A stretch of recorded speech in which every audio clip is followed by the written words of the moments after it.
অলোক কোথায়? আচ্ছা দাদা, আপনি আমার হাজবেন্ডকে দেখেছেন? দেখিনি তো, দেখিনি।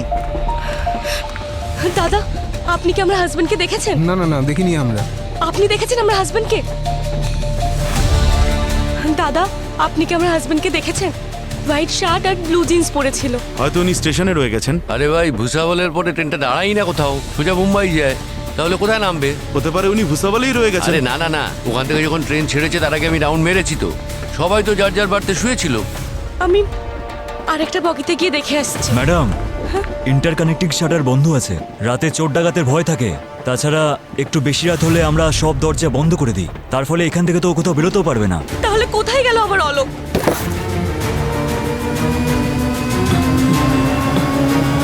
এসব কি? এসব কি? কেউ আছেন? এখানে রক্ত সিটের নিচে। শুনুন শুনুন, সাইডে যান। গোপাল, এটা খোলো।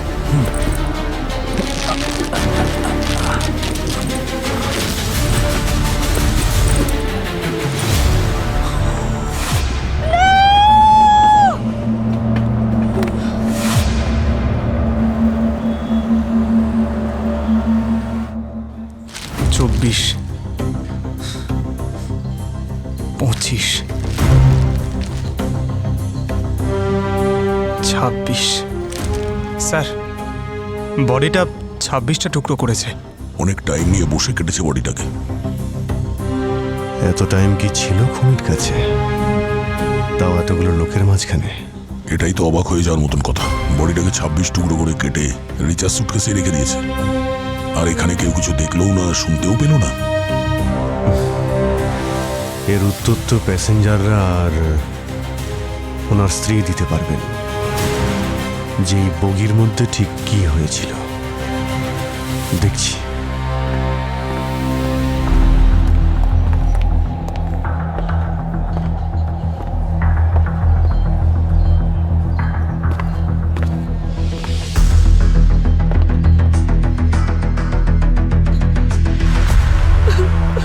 রিচা দেবী, আমি সিআইডি থেকে। আমার অলোক, আমার অলোককে ফিরিয়ে দিন স্যার। আমাকে ছেড়ে কিভাবে যেতে পারে? প্লিজ, আপনি নিজেকে শান্ত করুন। আপনার কেন মনে হচ্ছে যে ও আপনার স্বামী অলোক? ওনাকে তো চিনতেই পারা যাচ্ছে না। স্যার, ওই ব্রেসলেট, আংটি, ড্রেস সবই ওর ছিল। রাতে শোয়ার সময় এটা পরেই ঘুমিয়েছিল। ওনাকে ওয়েটিং রুমে নিয়ে যান। আপনি প্লিজ গিয়ে বিশ্রাম নিন।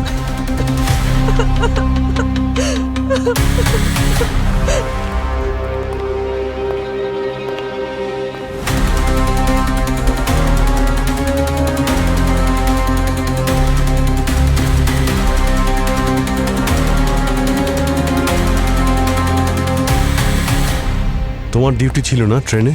হ্যাঁ স্যার। ট্রেনের মধ্যে কোনো সিসিটিভি ক্যামেরা তো দেখতে পাচ্ছি না। না স্যার, এখনও এটা লাগানো হয়নি। অন্যান্য কয়েকটা হয়েছে, শিগগিরই এটাতেও লেগে যাবে। বগির মধ্যে ঠিক কি হয়েছিল এক্স্যাক্টলি ডিটেলে বলো আমায়। হ্যাঁ স্যার, এই যে ম্যাডাম কাঁদছেন না স্যার, ইনি আর এনার স্বামী নাগপুর থেকে ট্রেনে উঠেছিলেন। তারপর ম্যাম, ভুসাওয়াল পর্যন্ত আমরা ভালোভাবেই এসেছিলাম। আমরা রাতের বেলা গেমও খেলেছিলাম, ডামসারাজ। আমি সেটার ব্লগও তৈরি করেছি। ম্যাম, এই দেখুন। তখন ধরুন রাত ওই 2:30 বাজে। ভোসাওয়াল থেকে যখন ট্রেনটা ছেড়ে গেছে, তখন আমরা সবাই নিজের বাড়িতে শুতে চলে যাই। রিচা দেবী নিচের বাড়িতে শুয়ে পড়েন, আর অলোকবাবু ওপরের বাড়িতে। সকাল এই ধরুন 6:30টার সময় যখন ট্রেনটা মুম্বাই স্টেশনে পৌঁছবে, তখন রিচা দেবী জোরে জোরে চিৎকার করছিলেন, ওনার হাজব্যান্ডকে পাওয়া যাচ্ছে না, কোথায় গেলেন ওনার হাজব্যান্ড। আর এই ট্রেনের দরজাগুলো? স্যার, ভুসাওয়াল থেকে ট্রেন কন্টিনিউয়াস চলে, আর মুম্বাইতে এসেই থামে। 4.5 ঘন্টার জন্য আমি সব দরজা বন্ধ করে দিয়েছিলাম।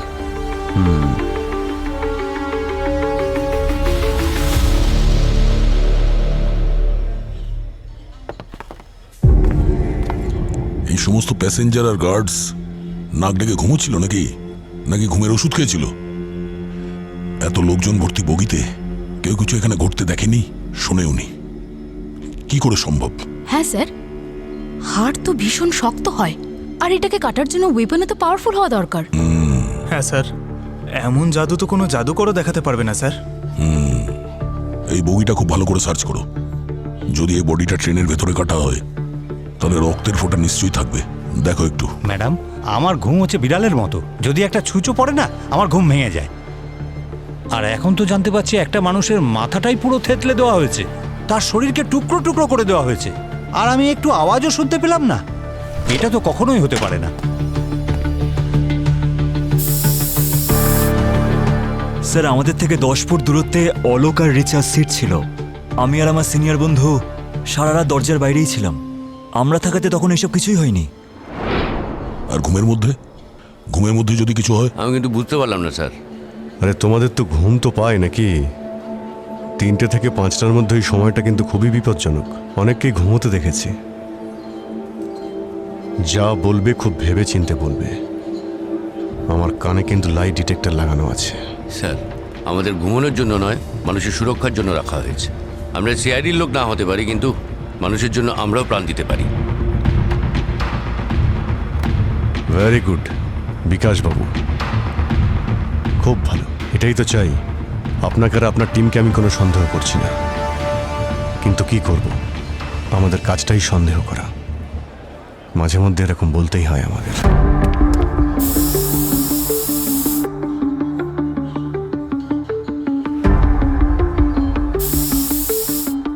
ট্রেনটা 7টার সময় ছাড়ে নাগপুর থেকে, আর ভূষাবাল স্টেশনে পৌঁছয় রাত 2:30টার সময়। আর ট্রেনটা যখন 6:30টার সময় মুম্বাইতে পৌঁছয় তো অলোকের ডেড বডি পাওয়া যায় সুটকেসের ভিতরে। মানে যা কিছুই হয়েছে রাত 2:30টা থেকে সকাল 6:30টার মধ্যেই হয়েছে, যখন ট্রেনটা চলছিল। 27 জন প্যাসেঞ্জার থাকা সত্ত্বেও, কিন্তু ওরা যে বলছে ওরা কিছুই জানে না। হয় এরা সবাই সত্যি বলছে, নয়তো এরা সবাই মিলে মেরেছে অলোককে।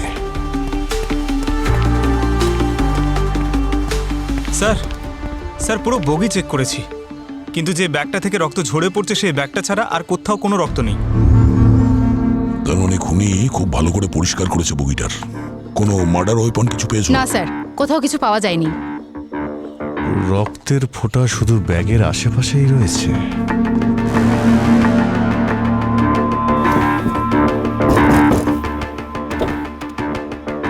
পঙ্কজ, একটা কাজ করো, বগির মধ্যে যতগুলো জানালা রয়েছে চেক করো, কোনো জানালা খোলা বা ভাঙা আছে কিনা দেখো। Right sir. মার্ডার ওয়েপনটা হাওয়াতে মিলিয়ে গেল নাকি? একটা কাজ করি দয়া, প্যাসেঞ্জারদের যতগুলো ব্যাগ আছে সবকটা চেক করে দেখি। যদি মার্ডার ওয়েপন বাইরে না ফেলা হয় তাহলে কারো না কারো ব্যাগে অবশ্যই পাওয়া যাবে।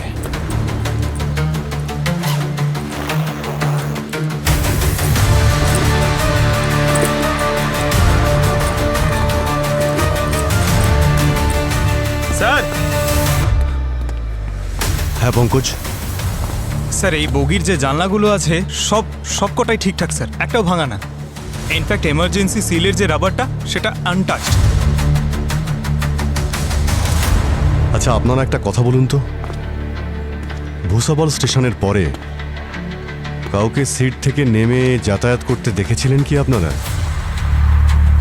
একটু ভালো করে ভেবে বলুন তো।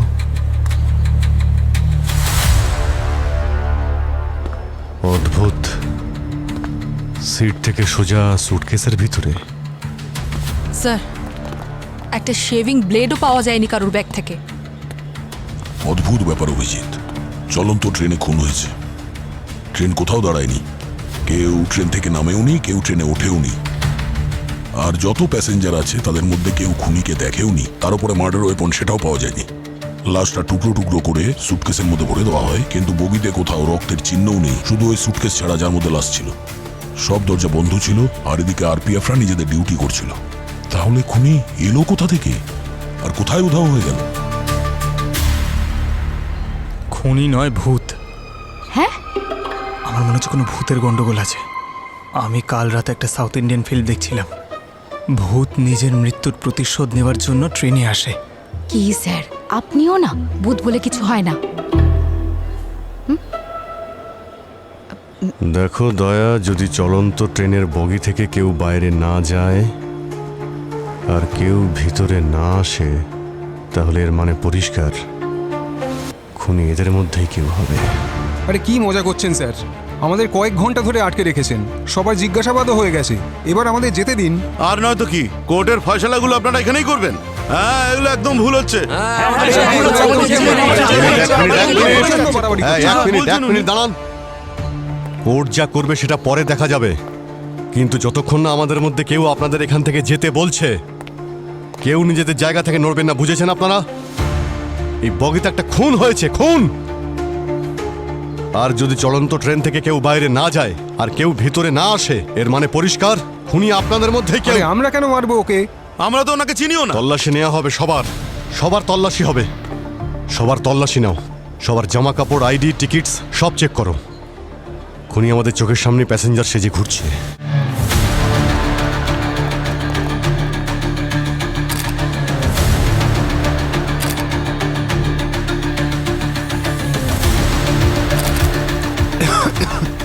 Thank you. ওয়েলকাম।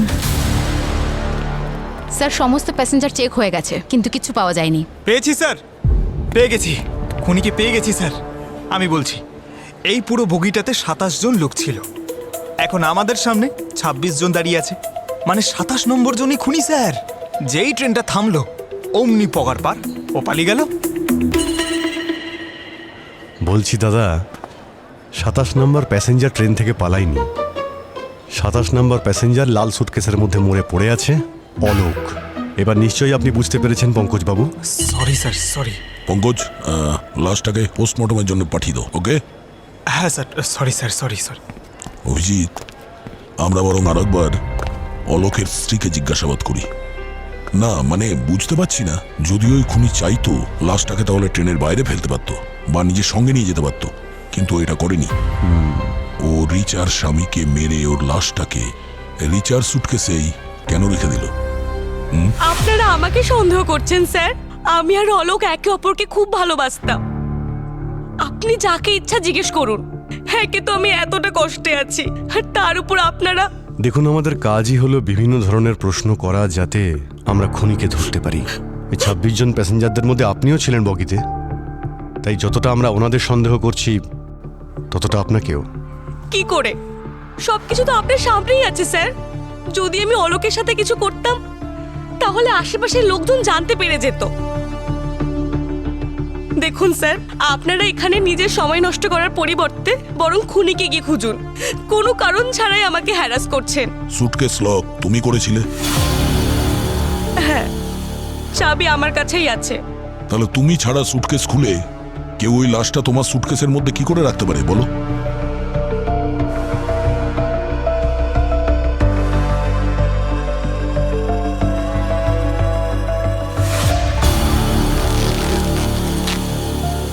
এটা আমার ব্যাগ।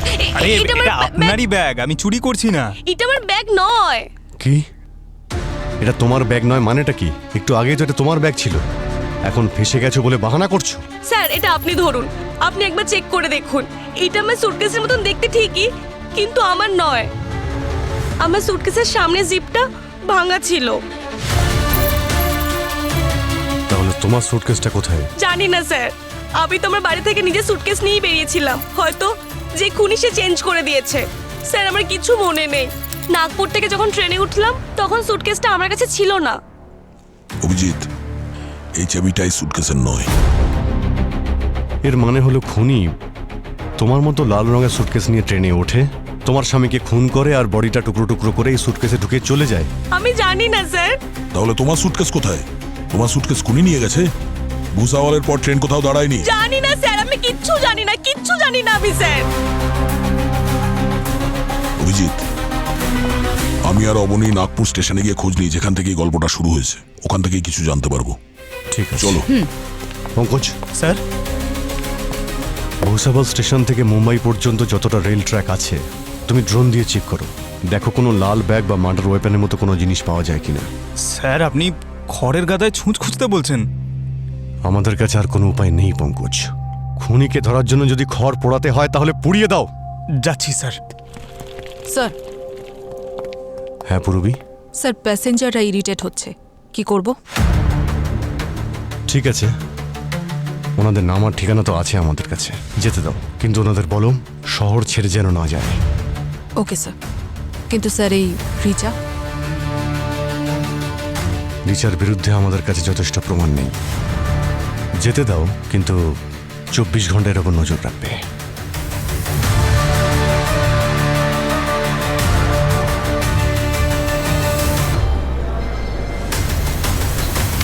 স্যার, এটা মুম্বাই এক্সপ্রেস নাগপুর। এই সেকেন্ড এসি যে বগি আছে ওর সামনে যে সিসিটিভি ক্যামেরা আছে ওর ফুটেজটা দেখো। এটা সেকেন্ড হ্যাঁ এসি? স্যার।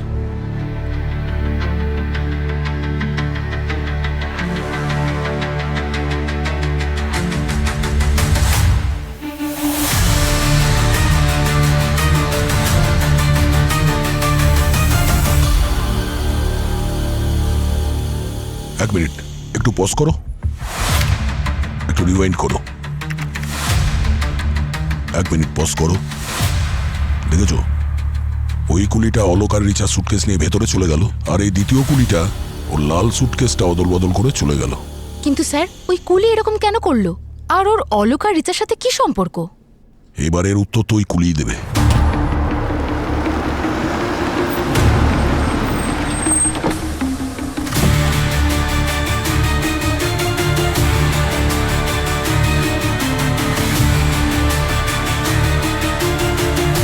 এই সেই কুলি।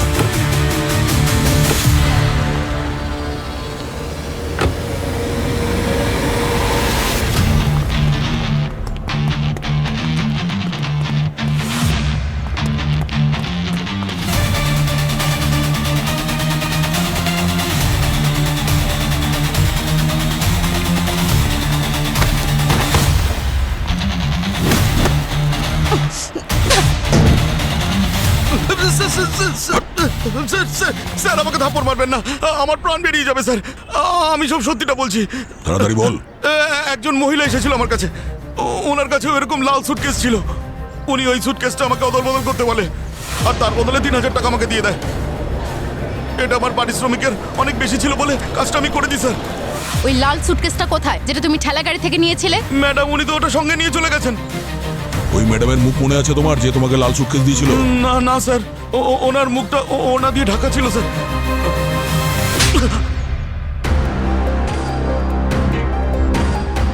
স্যার, রিচা সত্যি কথা বলছিল। ও একদমই জানতো না যে ওর সুটকেস কোথায় কখন বদলানো হয়েছে। নাগপুর স্টেশনে একজন কুলিকে পেয়েছি স্যার, যে টাকার লোভে পড়ে এই কাজটা করেছে। ওকে কোনো মহিলা এই কাজটা করার জন্য টাকা দিয়েছিল। ওই মেয়েটার মুখ দেখেনি স্যার, মুখটা ঢাকা ছিল। পঙ্কজ, ট্র্যাকে কিছু পেলে? স্যার, ভুসাবল থেকে মুম্বাই পর্যন্ত পুরো ট্র্যাক চেক করেছি, আর ফিরে আসার পর ড্রোনের সব ফুটেজ চেক করেছি আমি, কিন্তু কোথাও কিছু পাইনি। স্যার, আজ কিছু আত্মীয়রা দেখা করতে আসছে, কিন্তু রিচা আর ওর বাড়ির লোক কেউ বাইরে বেরোয়নি। স্যার, আমি আশেপাশে কিছু লোককে জিজ্ঞেস করেছি, সবাই এটাই বলছে যে রিচা আর অলোকের সম্পর্ক খুবই ভালো ছিল। যখনই দেখা যেত একসঙ্গেই ওদের দেখা যেত, আর ওদেরকে হ্যাপি বলেই মনে হতো। তার মানে ওই সুটকেস যেটা চেঞ্জ হয়ে ভেতরে আসে, গোলমাল সমস্ত ওই সুটকেসেই অভিজিৎ। আর এই সমস্ত ক্রিয়াকর্ম ওই রিচাই নিশ্চয় করেছে, যাতে ধরা পড়লে সুটকেসটা চেঞ্জ করার বাহানা দিয়ে ও পার পেয়ে যাবে। স্যার, কিন্তু একটা কথা বুঝতে পারছি না, ওই ওই লাল সুটকেসে কি ছিল? Murder weapon? আর নয়তো ওই খুনি নিজে ওই ব্যাগের মধ্যে এসেছিল, বাইরে বেরিয়ে অলোককে খুন করলো, আর তারপরে পালিয়ে গেল। কিন্তু সুটকেস তো বাইরে থেকে লক করা ছিল। সুটকেসটা খুললো কে, আর অলোকের ডেড বডি ভিতরে ঢোকালো কি করে? তাহলে এর উত্তরটা অভিজিৎ একমাত্র অলোকের লাশই বলতে পারবে। কত দিন জল দেয়া হয়নি, শুকিয়ে গেছে। সরি।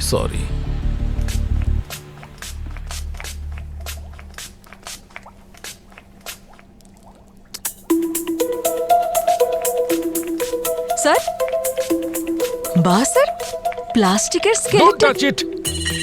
এটা একজন খিটখিটে লোক আমায় গিফট করেছে। স্যার, একটা কথা জিজ্ঞেস করবো? করো। স্যার, এসিপি স্যার কি এই মডার্ন টেকনোলজির ব্যাপারে ওয়েল আপডেটেড?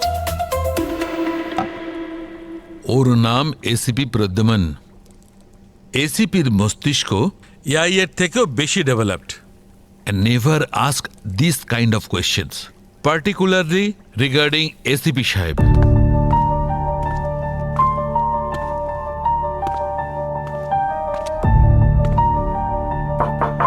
ডক্টর সালুখে একটু বাইরে আসবেন, আপনার সঙ্গে প্রাইভেটলি কিছু কথা আছে। আরে ভাই, আসুন, এখানে আসুন স্যার। হ্যাঁ অভিজিৎ, বলো কি বলবে। এটা কি হচ্ছে কি স্যার? কেন, কি হয়েছে? আপনি তারিখের পর তারিখ দিয়ে যাচ্ছেন, হ্যাঁ। কিন্তু সারিকা দেবীর তারিখ কবে আসবে? ও মাই গড, তার মানে সারিকা তোমার সঙ্গে দেখা করার ডেট করেনি? আরে dear Abhijit, I am so sorry. খুব আনন্দ হচ্ছে আপনার না? আরে খুব না আনন্দ ভাই। হচ্ছে। সালুখে ও কিছু বললো? হ্যাঁ বলেছে তো, অনেক কিছু বলেছে বস। এর মুখে কোনো ভারী পাথর দিয়ে বারবার আঘাত করে নষ্ট করে দেওয়া হয়েছে, যাতে মুখটা একদম চেনাই না যায়। আরে কিছু নতুন বলুন স্যার, এটা আমরা সবাই জানি। আচ্ছা, হ্যাঁ, এত বড় ফরেন্সিক এক্সপার্ট আপনি, তাই এমন কিছু বলুন যেগুলো আমরা জানি না, নতুন কিছু। দেখলে কিছু ভুল বলেছে কি? কিছু ভুল বলেনি। আচ্ছা, তবে এটা কি তোমার জানা আছে, লাশটা যে এত টুকরো হয়েছে সেটা কোনো ইলেকট্রিক কাটার দিয়ে কাটা হয়েছে? ইলেকট্রিক কাটার দিয়ে? আঙ্কে, ইলেকট্রিক কাটার দিয়ে, তাও আবার ট্রেনে? কোথাও তো আমরা রক্তের দাগ পাইনি। এই ইলেকট্রিক কাটার সাউন্ড প্রুফ ছিল আরে নাকি? ভাই। মানে স্যার, ইলেকট্রিক কাটার আওয়াজ তো হবে ট্রেনে। আরে থামো তুমি, তোমার ভাবনার ট্রেনটাতে একটু ব্রেক কষো। বস, এই লাশটা ট্রেনে কাটাই হয়নি। তাহলে কি তোমার বাড়িতে কেটেছে? আরে আরে ভাই তুমি কি যে কথা বলো না। স্যার স্যার এই লাশকে কোথায় আর কখন কাটা হয়েছে বলুন না। দেখো, আমি এটুকু জানি এই লাশটা 3 দিনের পুরনো, পচে যাতে না যায় তাই এতে ফরমালিন দেওয়া ছিল। 3 দিন পুরনো? আগে হ্যাঁ। আরে স্যার, কাল রাত 3টে পর্যন্ত অলোক ট্রেনের মধ্যেই ছিল, প্যাসেঞ্জাররাও দেখেছে, আমরাও তো ভিডিওতে তাই দেখেছি। স্যার, যদি এই লাশ 3 দিনের পুরনো হয় তাহলে অলোকের তো হতেই পারে না। এই লাশটা অলোকের নয়, অলোক বেঁচে আছে। অলোক যদি বেঁচে থাকে তাহলে এই লাশ কার স্যার? সেটাই তো আমাদের খোঁজ নিতে হবে, যে এই লাশটা আসলে কার।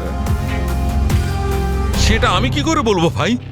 আরে তোমরা খোঁজো লাশটা কার। স্যার, আমার মাথাটা কি ঘুরছে স্যার। এই ডেড বডিটা যারই হোক, সেই ডেড বডিটা নাগপুর স্টেশনে ঠিক তখনই তোলা হয় যখন সুটকেসটা অদল বদল করা হয়।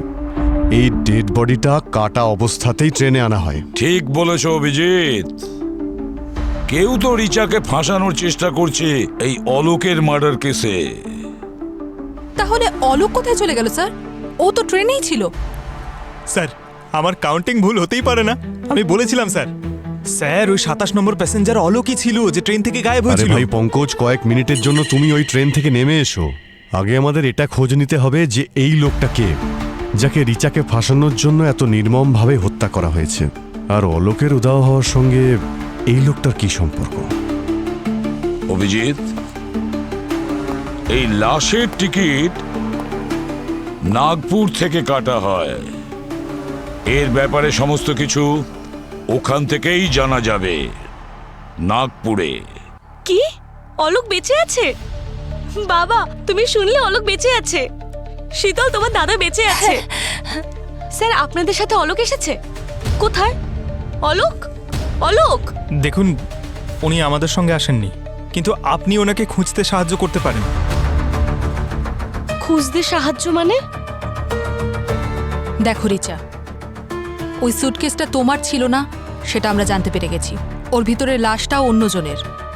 তোমার স্বামী অলোক যে তোমাকে খুব ভালোবাসে, ট্রেন থেকে হঠাৎ করে কেন, কখন, কোথায় উধাও হয়ে গেল, এই রহস্য ভেদ করতেই আমাদের সাহায্য করতে হবে। এখন ঠিক করে মনে করে বলো তো, সেই রাতে 2:30টার সময় যখন অলোক তোমাকে নিচের বার্থে শুতে বলল, তারপর কি হয়েছিল? ম্যাম, আপনাকে আমি বলেছিলাম যে আমি ঘুমিয়ে পড়েছিলাম, আর সকাল 6টায় যখন উঠলাম তখন অলোক ছিল না। তাহলে কি অলোক উবে গেল? এটা তো আপনারা বলবেন, আমার ছেলে কোথায় উবে গেল এত লোকের মধ্যে চলন্ত ট্রেন থেকে?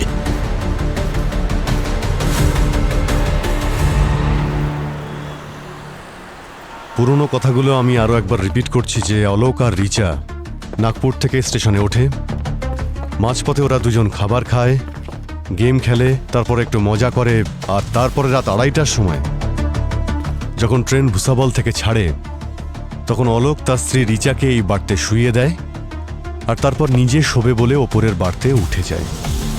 আর এদিকে আরপিএফ এর জওয়ানরা এই কম্পার্টমেন্টের সমস্ত দরজা আর এই ইন্টারকানেক্টিং শাটার্সগুলোকে লক করে দিয়েছিল, আর তারপর নিজের জায়গায় এসে বসে গেছিল ডিউটি করার জন্য।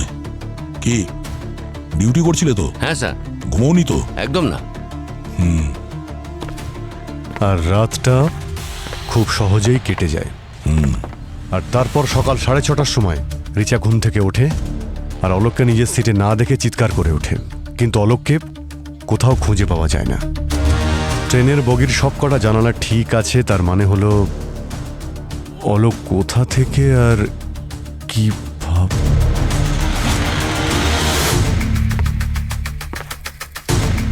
এই বার্থের প্যাসেঞ্জার কোথায়? কে? স্যার জ্যোতি নামের একটা মেয়ে পূরবীকে আনতে গেছে। জ্যোতি? স্যার, জ্যোতির ফোন বন্ধ আর ওর বাড়িতেও এখন তালা লাগানো। এই জ্যোতি সেই না ওই দিন প্ল্যাটফর্মে জিজ্ঞাসাবাদের সময় খুব কাশ ছিল? হ্যাঁ স্যার। সেই দিনও ওই মহিলা এই বাড়তে শুয়েছিল স্যার, আর ভীষণ নাক ডাক ছিল, সারাক্ষণ চাদর মুড়ি দিয়ে শুয়েছিল। ট্রেন যেই মুম্বাইতে পৌঁছলো তখনই একবারের জন্য ওনার মুখটা দেখতে পাই। মুখ ঢাকা ছিল। আর এখন ওকে পাওয়াও যাচ্ছে না।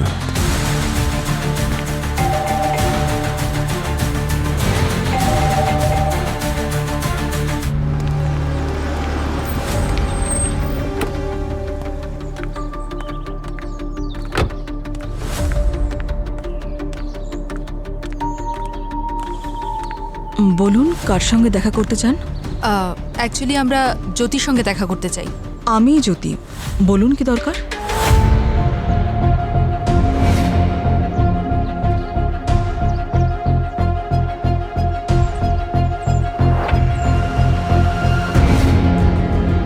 অভিজিৎ, এ যেই হোক না কেন জ্যোতির নকল আইডেন্টিটি বানিয়ে ট্রেনে ট্রাভেল করছিল।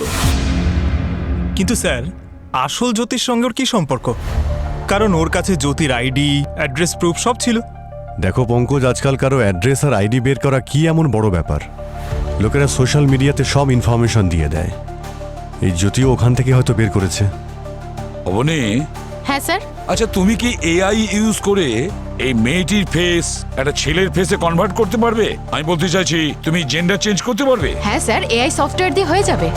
তাহলে তাড়াতাড়ি করো অবনী, এটা তো জানতে পারবো যে এই নকল ফেসের পেছনে আসল ফেস কোথায় লুকিয়ে আছে।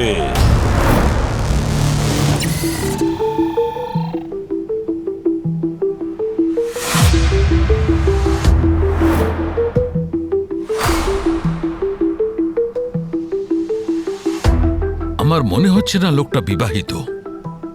এই আংটিটাও মনে হয় এর নয়। আমার মনে হয় এটা পরিয়ে দেওয়া হয়েছে মৃত্যুর পরে। কিন্তু এখানে এই আঙুলে ও আংটিটা পরেছিল, কিন্তু আংটির কোনো চিহ্ন বা ছাপ তো নেই। এর চেহারাটাকেও বদলে দিতে চাইছে না তো? মানে কেউ এর পরিচয় বদলে দেওয়ার চেষ্টা করছিল? হতে পারে, মনে তো হচ্ছে তাই। কেউ ওকে অলোক বানানোর চেষ্টা কেন করবে স্যার? ডক্টর গার্গী হয়তো কেউ অলোকের সত্যিটা গোপন করতে চাইছে। Right sir. তুমি কিছু পেয়েছো নাকি? হ্যাঁ স্যার, ওর পায়ের নিচের চামড়াটা কেউ কেটেছে। কেটেছে? পায়ের চামড়া কেন কাটবে? খাওয়ার জন্য স্যার। খাওয়ার জন্যে? মাই গড, তার মানে ক্যানিবাল এখানে এই শহরে? ক্যানিবাল নয় স্যার, ইঁদুর। ও, তবে তো ডক্টর গার্গী, হয় এই লোকটাকে কেউ টর্চার করে মেরেছে, নয় এই লোকটা কোনো রাস্তার পাশে থাকা কোনো মজদুর, অথবা কোনো আনক্লেইম বডি যেটা পরে কেটে ফেলা হয়েছে। রিচাকে ফাঁসানোর জন্য এই রকমের ষড়যন্ত্র কে করতে পারে?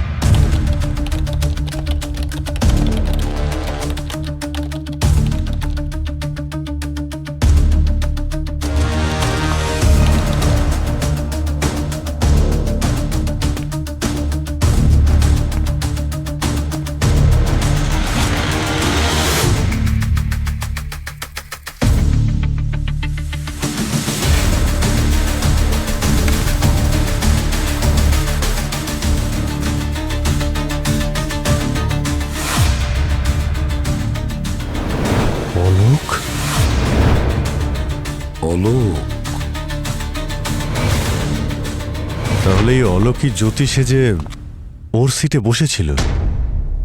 কিন্তু স্যার ওই সিট নাম্বার 12তে কে ছিল? কিন্তু প্যাসেঞ্জাররা তো বলছিল ওখানে নাকি কেউ শুয়ে সারাদিন নাক ডাকছিল।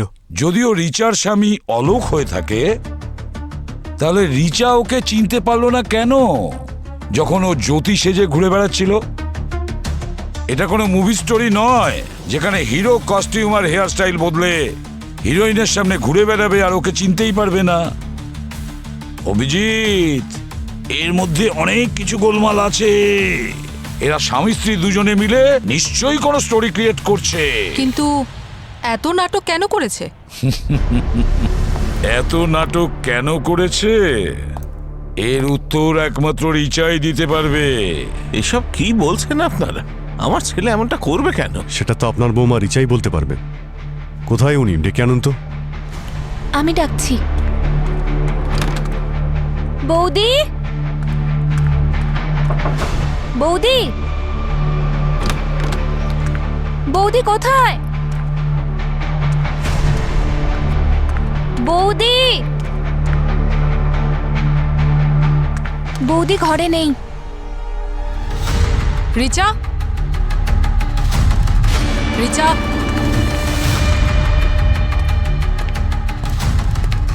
রিচা,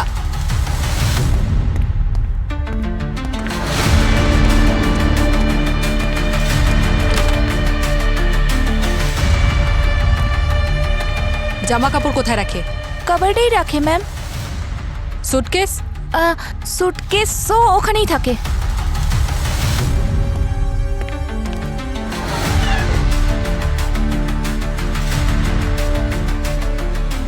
স্যার, ও পালিয়েছে। বলেছিলাম তোর ওপরে ভালো করে নজর রাখতে। এতটা কেয়ারলেস কি হচ্ছে কি এগুলো? Sorry sir. স্যার, ব্যাগে অলোকের লাশ ছিল না, আর ব্যাগ তো চেঞ্জও হয়েছে, তাই আমি ভাবলাম যে তাহলে নিশ্চয়ই তোমার রিচা। মনে হয়েছিল যে রিচা নিরাপরাধ। এমনিতেও এই কেসটা মাথা একেবারে খারাপ করে দিচ্ছে। একটাই লিড ছিল আমাদের কাছে, আর সেও। Sorry sir.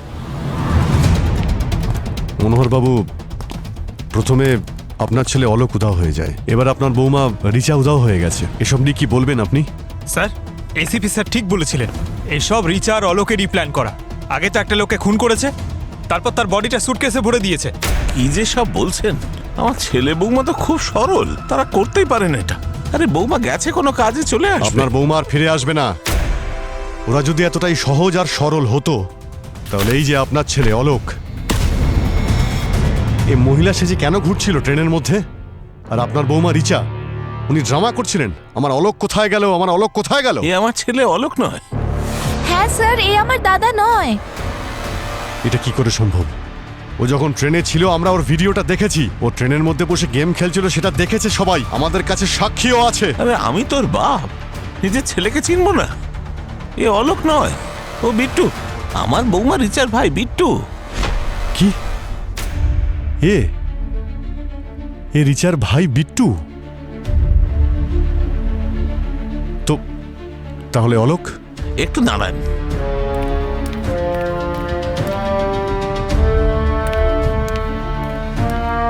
এই হলো আমার ছেলে অলোক। স্যার, তার মানে রিচা ওর ভাই বিট্টুকে নিজের স্বামী অলোক বানিয়ে নাগপুর থেকে ট্রাভেল করছিল। স্যার, এসব হচ্ছেটা কি এই কেসে? এরা তো টুইস্টের পর টুইস্ট দিচ্ছে। এরা দুই ভাই বোন মিলে যে কি প্ল্যান করছে সেটা তো আমি বুঝতেই পারছি না। তবে অলোককে এখনো পর্যন্ত পাওয়া যাচ্ছে না। আবার এমনটা নয় তো যে ওই লাল সুটকেসে অলোকের ডেড বডি রয়েছে, আর ওই ভাই বোন মিলে অলোককে হয়তো 3 দিন আগেই মেরে ফেলেছে। তাহলে এই অটোওয়ালাই বলবে এখান থেকে স্টেশনের পথে এমন কোন জাদু হয়েছে যাতে একটা মানুষের মুখই বদলে যখন গেছে। দয়ার হাত পড়ে না, তখন অনেক বড় বড় হুনুর হেঁচকি বন্ধ হয়ে যায়। স্যার, রিচা আর বিট্টুর খোঁজ পাওয়া গেছে। কোথায়? ওরা ওদের বাবার ক্রেডিট কার্ড সোয়াইপ করেছে। আচ্ছা, 16ই ডিসেম্বরে যখন রিচা স্টেশনে যাওয়ার জন্য বেরোয়, তখন অলোক আর বিট্টু কি ওর সঙ্গে ছিল? 3 জনই তো একসঙ্গে বেরিয়েছিল। না স্যার, শুধু রিচা আর জামাই বেরিয়েছিল মুম্বাই যাবে বলে। আচ্ছা, যদি অলোকের সঙ্গে রিচা স্টেশনে যাওয়ার জন্য বেরিয়ে থাকে, তো তাহলে ট্রেনের ভিতরে বিট্টু কেন অলোক সেজে ঘুরে বেড়াচ্ছিল? প্যাসেঞ্জাররা তো বলছিল দুজনে হাজব্যান্ড ওয়াইফ সেজে ঘুরে বেড়াচ্ছিল। এটা কি বলছেন? ও তো অলোকের সাথে বেরিয়েছিল স্যার। এই তুমি ছবিটা দেখাও। এই দেখুন স্যার।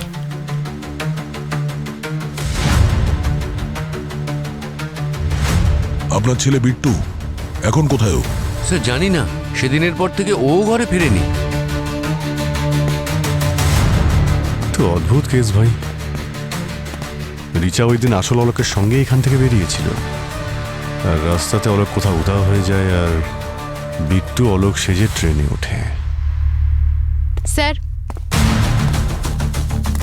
সুটকেসের মধ্যে যে লাশটা পাওয়া গেছিল সেটা অলোকের নয়, সেটা কনফার্ম। কি? তাহলে কার? স্যার ওটা বেওয়ারিশ। এই পাশেরই একটি মর্গ থেকে একজন মহিলা কিনেছিল ওয়ার্ড বয়ের থ্রু দিয়ে। ওই মেয়েটার মুখ দেখেছে ওই ওয়ার্ড বয়? না স্যার, উনি বললেন যে ওনার মুখ নাকি ওড়না দিয়ে ঢাকা ছিল। যাই বলো না অভিজিৎ, এই মেয়েটা সেই যে কুলিকে টাকা দিয়ে সুটকেস বদলেছিল। স্যার বিট্টু যদি জ্যোতি হয়ে ট্রেনে ট্রাভেল করতে পারে, তাহলে মেয়ে সেজে বডিও তো কিনতে পারে। কিন্তু বডিটা ট্রেনে রেখে বিট্টু রিচাকে কেন ফাঁসাতে যাবে? আচ্ছা, এক মিনিট, আপনি ওই ছবিটা আমাকে আরেকবার দেখান তো। হ্যাঁ স্যার, এই যে দেখুন স্যার।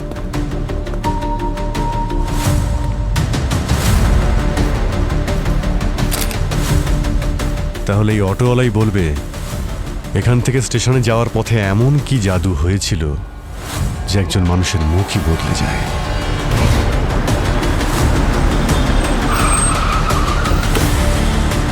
এ তো দেখছি সেই অটোটা যাতে রিচা আর অলোক স্টেশনে গিয়েছে। ভাই নাগপুর স্টেশন যাবে? হ্যাঁ, বসুন।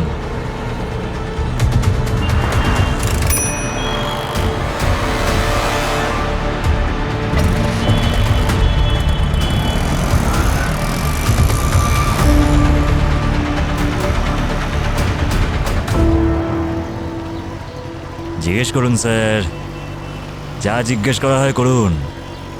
আমি পুলিশের লোকেদের মিথ্যে বলি না।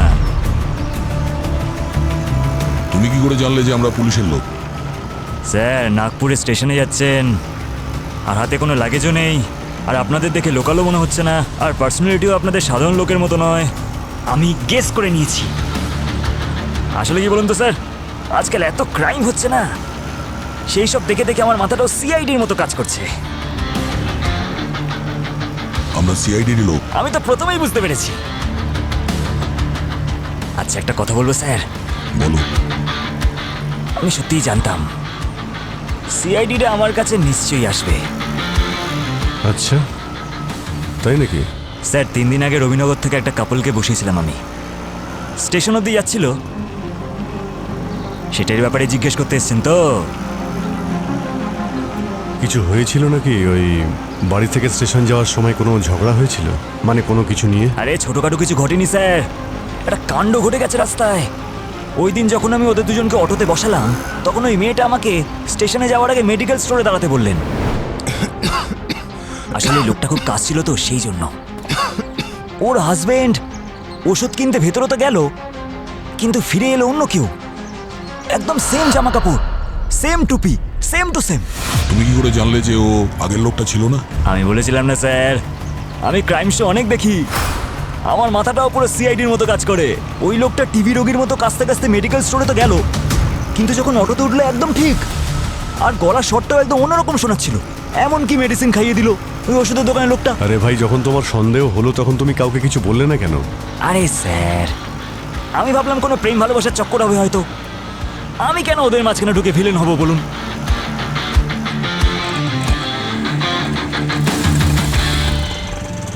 কি হলো কি ভাই, এখানে কেন থামালে? স্যার, এখন নিশ্চয়ই আপনারা মেডিকেল স্টোরে যাবেন।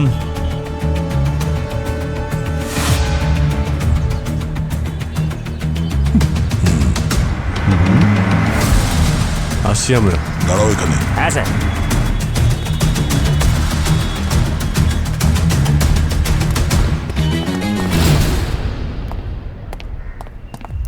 আমি কথা বলছি।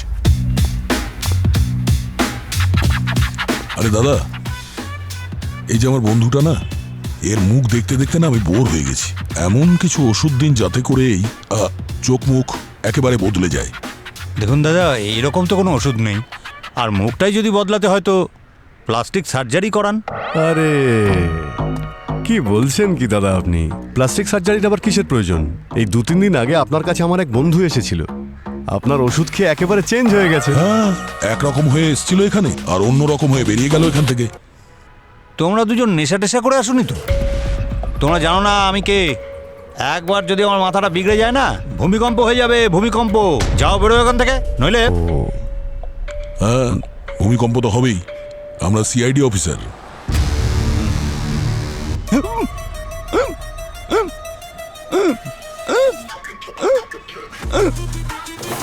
কি হয়েছে দাদা? হেঁচকির কি ওষুধ খুঁজছেন নাকি? হ্যাঁ, যখন দয়ার হাত পড়ে না, তখন অনেক বড় বড় হনুর হেঁচকি বন্ধ হয়ে যায়।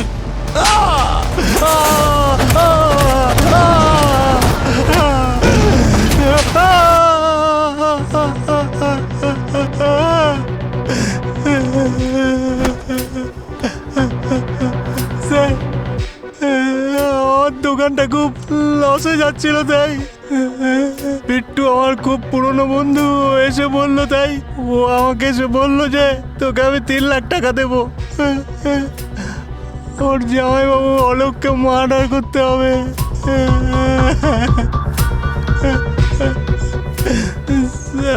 আপনারাই বলুন না স্যার, আপনাদের দেখে তো দয়ালু মনে হচ্ছে।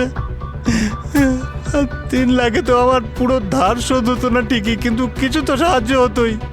তাই ও আমাকে বললো যে জামাইবাবু অলোককে টুকরো টুকরো করে নালায় ফেলে দিতে। তুমি মেরেছো অলোককে? না স্যার, আমি অলোককে মারিনি স্যার। আর পরের দিন তো পুরো একটা নতুন গল্প তৈরি হলো। কি নতুন গল্পটা? স্যার, এই কেসটাকে আমরা যেমনটা ভাবছিলাম, এই কেসটা তার থেকে অনেক বেশি জটিল।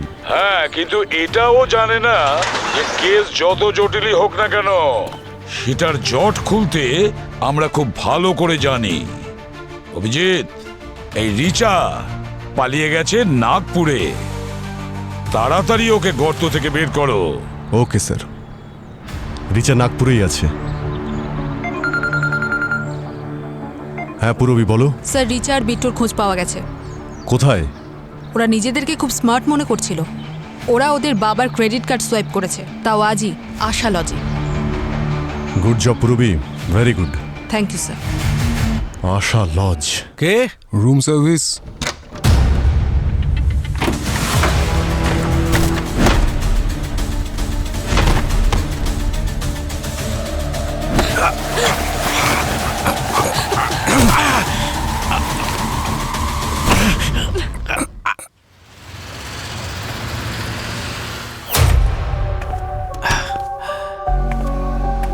আমার মনে হয় আমাদের দুজনের নেপাল চলে যাওয়া উচিত। ওখানে আমার ভালো চেনা জানা আছে, দুজনেই সেফ থাকবো। কে? Room service. আমি দেখছি।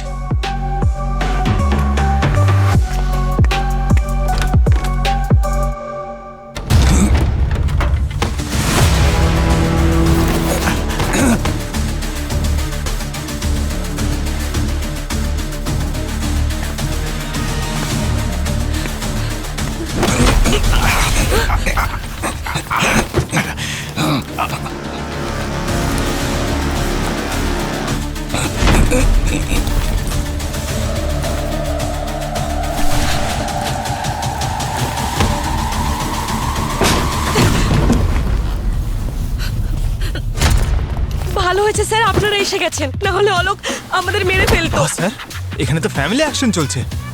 আরে ভাই, এরা তো দেখছি একে অপরকে মেরেই ফেলবে। আমি এসব ভায়োলেন্স আবার দেখতে পারি না।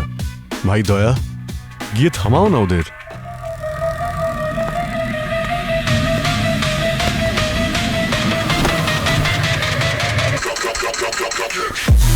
তাড়াতাড়ি মুখ খুলতে শুরু করো, নাহলে আমি ভাঙতে শুরু করব, বুঝেছো? বাহ বাহ বাহ, তোমরা তো ডেইলি শপের ভালো ড্রামা বানিয়েছো দেখছি। ওয়াইফ তার শালার সঙ্গে মিলে জামাইবাবুকে খুন করার প্ল্যান তৈরি করে, কিন্তু জামাইবাবু তার স্ত্রী আর শালার প্ল্যানটা পুরো ভেস্তে দেয়। আর সেই জামাইবাবু মেডিকেলের লোককে বেশি করে টাকা দেয়, আর তারপরে স্ত্রী আর শালাকে নিজের খুনের অপরাধে ফাঁসিয়ে দেয়। বাহ বাহ বাহ, চোরের ওপর বাটপারি, কিন্তু চোরের পুরস্কার ফক্কা। স্যার, পরের দিন অলোক এলো আর এসে বলল যে বিট্টু আর আমার বিষয়ে ও সব জেনে গেছে, আর ও আমাকে কাউন্টার অফার দিল আর আমায় স্পষ্ট বলল যে আমাকে 6 লাখ টাকা দেবে। আর আমার খুব টাকার দরকার ছিল, তাই আমি ওর প্রস্তাবে রাজি হয়ে গেলাম। আর ও এটাও বলল যে বিট্টুকে বলে দিও যে তুমি অলোককে মেরে ফেলেছো। যদি এখন উত্তর দাও শাস্তি কম হলেও হতে পারে। এবারে তাড়াতাড়ি বলো।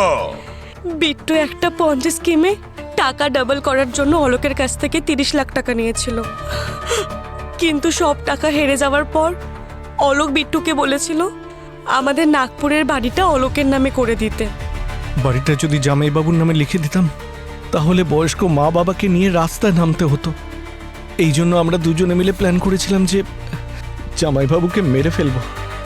কিন্তু আমি ভয় পেয়েছিলাম যাতে বিট্টু অলোকের খুনের দায়ে ধরা না পড়ে যায়। এই জন্য আমি বিট্টুকে আইডিয়া দিয়েছিলাম যাতে ও যেন অলোক সেজে আমার সাথে ট্রেনে উঠে পড়ে আর ঠিক সময় বুঝে ট্রেন থেকে নেমে পড়ে। আর যদি অলোকের ডেড বডি পাওয়াও যায় তাহলে আমার কাছে প্রমাণ থাকতো যে অলোক তো ট্রেন থেকে উধাও হয়ে গেছিল। আর এটা পুলিশ কখনোই জানতে পারতো না যে অলোককে কে আর কখন মেরেছে। স্যার, আমার কি ভুল ছিল? আমি বিট্টুকে টাকা ধার দিয়েছিলাম, তো আমি তো আমার টাকা ফেরত চাইবই না। তার মানে তো এটা নয় না যে ওরা আমাকে মেরে ফেলবে। সেই জন্য যখন এদের প্ল্যান শুনলাম তখন আমি এদেরই ফাঁসানোর প্ল্যান করলাম।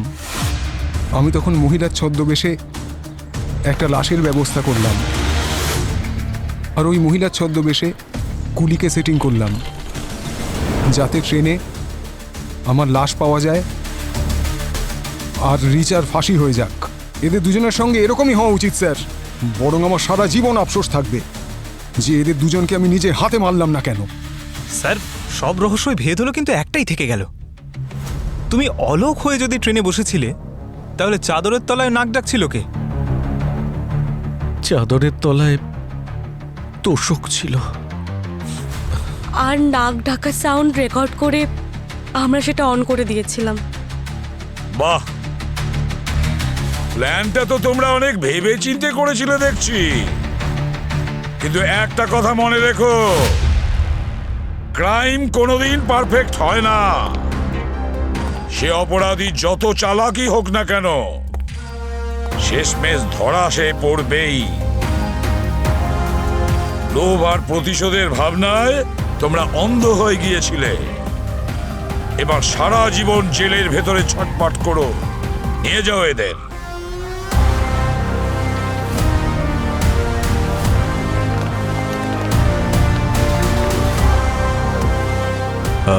পুরবি, কালকে একটু রেগে গিয়েছিলাম আমি তোমার উপর। আসলে কাজের চাপে মাঝে মধ্যে না মাথা ঠিকই থাকে না। Sorry. Don't sir, mind. Sorry বলবেন না স্যার। সিনিয়ররা খিটখিট না করলে কাজটাও ঠিক ভালো হয় না। হ্যাঁ, ঠিকই বলেছে। আমাদের কি ও খিটখিটে বলে গেল? আমাদের না, তোমাকে খিটখিটে বলে গেল।